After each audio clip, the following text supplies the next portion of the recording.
हम और आप जैन व्याकरण कातंत्र रूपमाला का अध्ययन कर रहे हैं और इस कातंत्र रूपमाला के अध्ययन में पूर्व सत्र में कत धातु जिसमें 2 स्वर थे, का में एक आकार था और था में भी आकार था। 2 स्वर जहां पर आते हैं तो प्राय करके एक अंतिम स्वर का अनुबंध लोप हो जाता है, परंतु कत धातु जिसके था में रहने वाला जो आ था उसके आकार का लोप धातोश्च अर्थात अनेक अक्षर्यस्य धातो अन्ते स्वरादेर लोपो भवति। इन्हीं परे अनेक अक्षर हो तो धातु के अंत का जो अंत स्वर है उस स्वर का लोप हो जाता है इन परे रहने पर। अर्थात अद्यतनी में इन प्रत्यय के होने पर उसकी कारित संज्ञा करके चण प्रत्यय किया जा रहा है। आज हमारे बीच में वी उपसर्ग पूर्वक रच प्रत्ययतने धातु हमारे मध्य है और रच धातु के चा में रहने वाला भी आकार जो है उसका धातोश्च सूत्र के द्वारा लोप हो जाता है। अब जब उसका लोप हो जाता है, यद्यपि कत धातु हमारे मध्य रहती है, लेकिन कत धातु हमारे मध्य रहते हुए भी वे 2 स्वर वाली धातु हमारे बीच में है, यानी कि लघु धातु नहीं कहलाती। तो यहां पर बी उपसर्ग पूर्वक रच धातु हमारे बीच में है। धातोश्च सूत्र से चा में रहने वाले आकार का लोप किया जाता है और चुरादेश्च सूत्र हमारे मध्य में के चुरादी गण की धातुओं से इन प्रत्यय होता है और इन प्रत्यय होने पर बी धन रच धन इन। अब धातोश्च सूत्र से आकार का लोप हो जाता है और आकार का लोप हो जाने पर यदि आकार का लोप नहीं होता तो हमारे बीच में सूत्र था अस्योपधाया दीर्घो वृद्धिर नामिना मिनी चटसु। जहां आकार का लोप किया जाता है वहां उपधा में आकार नहीं पाया जाता। उपधा में था, उपधा में चा पाया जाएगा तो चा स्वर नहीं है और स्वर नहीं होने के कारण उस उपधा में रहने वाले आकार को दीर्घ प्राप्त था। अस्योपधाया दीर्घो वृद्धिर नामिना मिनी चटसु, तो इससे दीर्घ नहीं हो पाएगा। अब यहां पर रची की ते धातवा सूत्र के माध्यम से धातु संज्ञा हो जाएगी। अब पुरानी प्रक्रिया के अनुसार कारितस्या नाम मिड विकरणे, इस सूत्र के माध्यम से जो इन विकरण किया था उसका लोप किया जा सकता है, चाहे पूर्व में करें या सारे प्रयोग करने के बाद। तो कारितस्या नाम मिड विकरणे सूत्र से इन विकरण का लोप होता है, परंतु इन परे होने पर श्री द्रु श्रु कमी कारी तांते व्यस चण करतरी, इस सूत्र के माध्यम से क्योंकि चण प्रत्यय करने वाला मुख्य सूत्र तो यही है, नी श्री द्रु श्रु कमी कारी तांते व्यस चण कर्तरी। इस सूत्र के माध्यम से चण विकरण किया जाता है और चण में से आ ही शेष रहता है। अब आ शेष रहने पर रच रच को दुत्त किया जाएगा और दुत्त करने के बाद में अभ्यास आदि शेष, अभ्यास के आदि व्यंजन शेष रहता है, शेष व्यंजन का लोप हो जाता है। तो रा शेष रहेगा, चा का लोप हो जाएगा। धातु के आदि में अट धात्वादर यस्तन्य दत्तन्य क्रियाति पत्तीसु सूत्र से भी उपसर्ग के बाद और रच धातु के पूर्व अट का आगम हो जाएगा। अब अट का आगम हो जाने पर हमारी स्थिति है वी धन आ धन रा धन अच धन चण में से रहने वाला आ ई चण और दी, ये स्थिति हमारे बीच में है। अब यहाँ पर कारितस्या मिड विकरण से इनका लोप हो जाएगा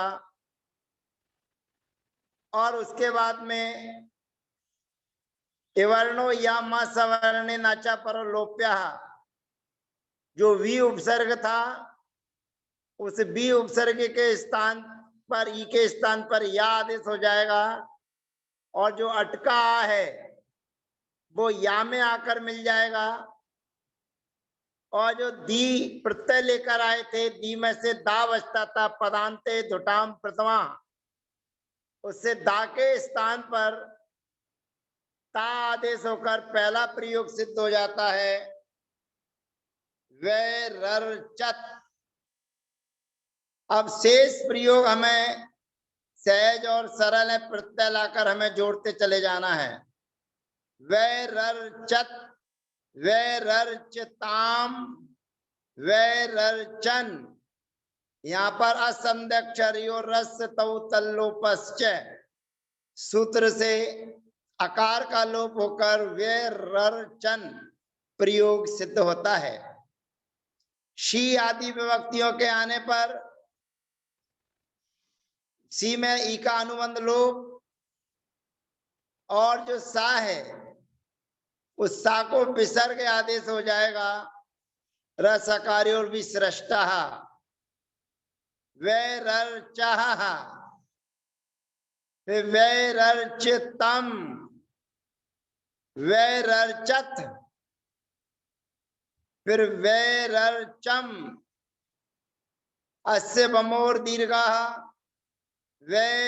वैरर्चाव और वैरर्चाम, ये प्रयोग सिद्ध होते हैं। इन प्रत्यय जहां होता है तो वह धातु आत्मनेपदी उभयपदी कहलाती है। तो इसी प्रकार से आत्मनेपद के प्रयोग भी हमें इसमें लगा लेना चाहिए और लगाने के बाद में जो अभी काम हमने किया है वही कार्य हमें करना है। चुरादेश सूत्र से इन विकरण करना है, धातोश्च सूत्र से आकार का लोप करना है और ते धातवा सूत्र से धातु संज्ञा करके श्री द्रु श्रु कमी कारी तांते चण कर्तरी सूत्र के माध्यम से चण विकरण किया जाएगा। चण परोक्षा चक्रित सनंतेषु सूत्र के द्वारा दुत्त किया जाएगा। अभ्यासस्यादि व्यंजन अवशेष्यम सूत्र के माध्यम से रा शेष रहेगा, चा का लोप हो जाएगा और वर्णो या मा सवर्णे नाचा पर लोप्या के पूर्व अट धात्वादर हेस्तन्य दत्तन्य क्रियाति पत्तीसु से अट का आगम वर्णो या मा सवर्णे नाचा पर लोप्या से लोप करने पर या ई को या आदेश करने पर व्यरचत। आत्मनेपद में ता पूरा रहता है, परस्मै पद में ता हलंत रहता है, व्यंजन रहता है। अब यहाँ पर शेष विभक्तियों में चलाने के लिए व्यरच के साथ में ताम, आताम आदि विभक्तियां लेकर आना है। तो आ, दाता, माथा, मादेरी सूत्र के माध्यम से आताम के आके स्थान पर ही आदेश हो जाएगा। और अवर्ण इवर्ण ए वैरचेताम, फिर अंत प्रत्यय आएगा। असंध्यक्षर यो रस तो तल्लोपस्य वैरचन वैरच वैरचंत, फिर थास प्रत्यय आएगा वैरच था, फिर आदाता माथा मादेरी वैरचेथाम, फिर ध्वम प्रत्यय के आने पर वैरचध्वम, फिर अवर्ण इवर्ण ए सूत्र लगाकर वैरचे, और अस्य बमोर दीर्घा सूत्र लगाने पर वैरचा वही और वैरचा मही, ये प्रयोग सिद्ध होते हैं। अब यहाँ पर जो धातुएं नहीं हैं, शब्द हैं, उन शब्दों की धातु बनाई जाएगी।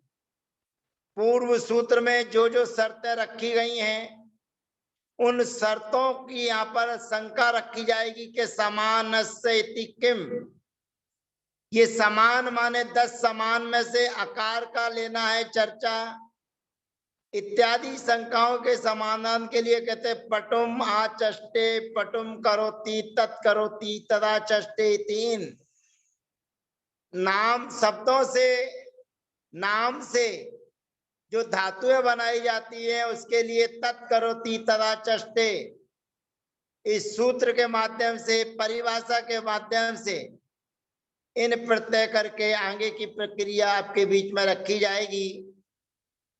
पटुम आचष्टे, पटुम करोति, पटु को ग्रहण करता है, पटु को करता है, इस अर्थ में इन विकरण किया जाएगा पटु के साथ में। और उसके बाद आगे की प्रक्रिया करके संवत् कार्य किया जाएगा और संवत् कार्य में अभ्यास में